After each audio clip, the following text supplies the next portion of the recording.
করেছি। আজকে আমাদের এটা কি হবে জানো?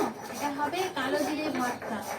এই সবার সর্দি কাশি মুখ জ্বর ভালো লাগছে না খেতে, কালো জিরেটাকে ফার্স্টে শুকনো খোলায় ভেজে নিয়েছি, নিয়ে এই শিলের মধ্যে বেটে নিচ্ছি। এবার এখানে এই যে রসুন আর কাঁচা লঙ্কা একসঙ্গে তেলের মধ্যে ভেজে নিয়েছি, আর এখানে একটু সামান্য নুন দিয়ে নিলাম, আর একটু ধনে পাতাও বেটে নেবো, কারণ ধনে পাতার গন্ধটা আমার খুব ভালো লাগে। আমার এখনই জিভে জল চলে আসছে রে, এত জিভে জল চলে আসছে, এখনই জিভে জল চলে আসছে। এটা আমার গরম গরম ভাত দিয়ে খাবো। বন্ধুরা তোমরাও এরকম খাবে, দেখবে এটা খেলে মুখের স্বাদ মানে রুচিটা ভালো আসবে, কিচ্ছু খেতে ইচ্ছা করছে না। প্রত্যেকেরই ঘরে ঘরে সর্দি কাশি জ্বর, এই জন্য ভাবলাম যে একটুখানি এটা করি। এটা আমার ঠাকুমা দিদিমা এটা সবাই করতো, কিন্তু এটাকে শিলে বাটতে হবে।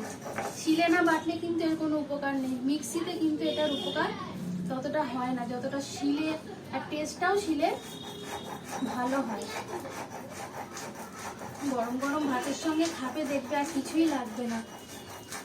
এটা খেলে একদম সর্দি কাশি পুরো গায়েব হয়ে যাবে। এর মধ্যে একটু গোলমরিচ দিলে ভালো হতো গোটা, কিন্তু আমাদের গোটা গোলমরিচটা যেহেতু বাড়িতে নেই, সেই জন্য আর গোলমরিচটা দিলাম না, এমনি শিলে বেটে নিলাম। আমার বাটা কমপ্লিট, এবার শুধু খাবার পালা। ব্যাস আমার বাটা কমপ্লিট হয়ে গেছে। মানে গরম গরম ভাত দিয়ে খাবো, অল্পই হয়েছে।